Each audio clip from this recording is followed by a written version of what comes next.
few weeks ago, the fall term has started, and this reminds me of my early days as an international student. I remember there were times when I struggled to finish school requirements and also review and study for my examinations. But I believe that one crucial factor that helped me get on track with anything school related is developing study habits. So, in this vlog, I'm going to be sharing my top study habits in the hope that it won't just help with you passing all your courses, but also getting good grades. Hi, my name is Jay, and welcome to Jay Speaks. If it's your first time in my channel, or if you haven't yet, please subscribe and hit the notification bell so you can hear more about my journey here in Canada. But before we dive in and I share my study habits, I would want to emphasize its importance. It won't just serve its purpose of you completing all your school requirements, but also it translates with you being more productive and more focused. And with that also comes efficiency. And we all know that if someone is efficient, lots of opportunities will come their way. And I believe most of us, or if not all of us, would want that to happen in our lives, right? From landing a good job to getting a promotion. Those are just some benefits and perks that you'll be getting when you develop your study habits. And so let's now jump to the first study habit, which is making a list of all your school requirements and incorporating it in your schedule.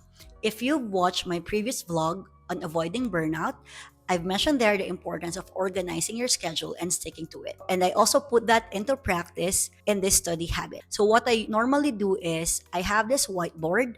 I list down all the courses that I'm taking within that specific term into columns. I also put in all the requirements for that specific course and their deadlines. So when I sit on my study desk and I see the whiteboard, that alerts me that the deadline of a school requirement is coming up and I have to do something about it. And the next step that I do is I put in a time in my calendar to work on that specific school requirement. One strategy that I prefer is to do it in different days, not just in one full day, because I've realized and I've observed that my brain can easily get tired if I do a specific requirement in one full day. And also, I make sure that I finish the final draft of my paper at least a day or two before the deadliest deadline. So what I just need to do on the due date is just to check the paper with a fresh eyes and a clear mind. I know that each person has a preference on how they get the work done. It's just about reflecting and analyzing which works best for you. Other people can get the work done in a day, but for me who hasn't been in school for a long time, it really takes a lot of my brain juices to work on a specific school requirement. That's why I prefer this method. Now let's move on to study habit number 2, which is taking advantage of your school facilities. I believe that most, or if not all, schools in Canada have their own programs to support the academic journey of their students. And one good example is the free tutorial lessons program of my school. Within this tutorial lessons, you are guided by a professional of that specific subject that will support you in being successful in the school requirements that you're working on. Based on the feedback that I heard from some of my classmates who've attended these tutorial lessons, it really helped them with their school papers, especially since most international students like us have English as their second language. Also, another facility that you can use is the library, but if you're not fond of going there physically, you have access to online resources such as journals or ebooks, which can help you with your school papers. Another feature that I usually maximize in school is connecting with my instructors whenever I have doubts with the instructions of a school paper or even the content of a quiz. I'm that person who don't hesitate to reach out to them. I want to make sure that I get the instructions correctly because that can either make or break my grades for that specific class. If you're shy in doing that, just think of it that way. You're just making sure that you got the correct instructions. Aside from that, take it as an opportunity to network with your instructor because you can also utilize this when you need a reference in the future for your full-time job. But actually, the school facility that I really maximize the most is the quiet room that we have. It's just a small room. Within that room, it's really hard to procrastinate because all you can see is your laptop in front of you, and it just sets me up in a full study mode. It makes me more productive, and I really get a lot of things done when I'm in that quiet room. The features of this quiet room is actually connected to my third study habit, which is setting your ambience for studying. Studies show that your environment can set the tone of your productivity and your focus. And I definitely agree on this. I noticed that whenever my place has a lot of clutter, it puts me in a negative mood that sometimes I procrastinate, I don't do my papers, I just chill. To avoid that, what I did is I had to observe what environment will support my brain to be more optimal, and I apply that whenever I study. As an example, my brain is most productive during the midday and also at nighttime before I go to bed. So I try to schedule some school works during those times. I also noticed that I work well with natural sunlight.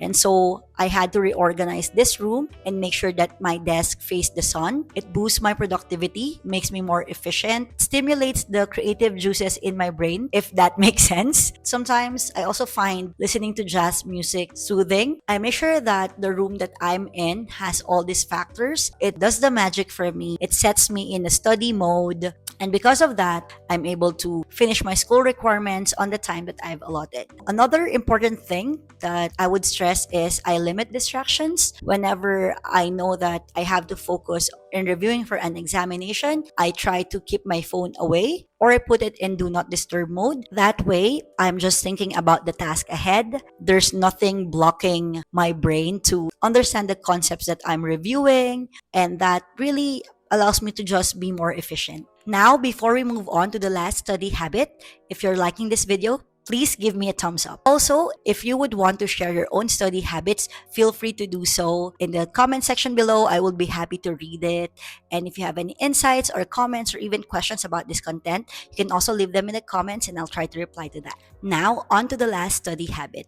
I believe that reinforcement works whether it's positive or negative. That's why I keep myself motivated through rewarding myself, but also taking into account the consequences that I might face if in case I don't do well on a task or I don't complete it. Focusing on the rewarding side, what I usually do is if I complete a certain school task on time, I just treat myself by ordering my favorite comfort food, giving myself extra hour to watch my favorite series, or just buying myself a small gift. I believe that keeping yourself motivated through rewarding yourself is essential because it builds your confidence that you'll be able to do well in the coming school task. However, as mentioned, the second part of this study habit is also making sure that you take into account the consequences that you will face if in case you didn't study for an exam or you didn't do well in a paper. Learning through that experience and processing the results of those experiences will also help you look into having changes in your lives for you to be better, whether it's modifying your study habits or changing your mindset.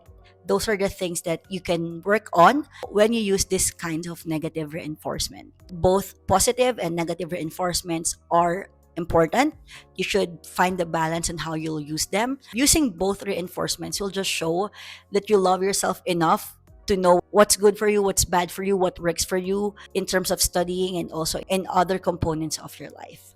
I also want to share one resource that has been helpful to me when I was building my habits in general, and that's the Atomic Habits book that I'm gonna put here. If you're fond of reading, you can read it and you can also download it as an audiobook. I know that building study habits may take a lot of time and effort, but with being consistent, being motivated, and being dedicated, you'll be able to find which study habit works best for you, and that will allow you to achieve your dreams and goals in life. I hope that you got something from the study habits that I've shared and it somehow helped you discover your own preference and your own strategy on how you can build your study muscles.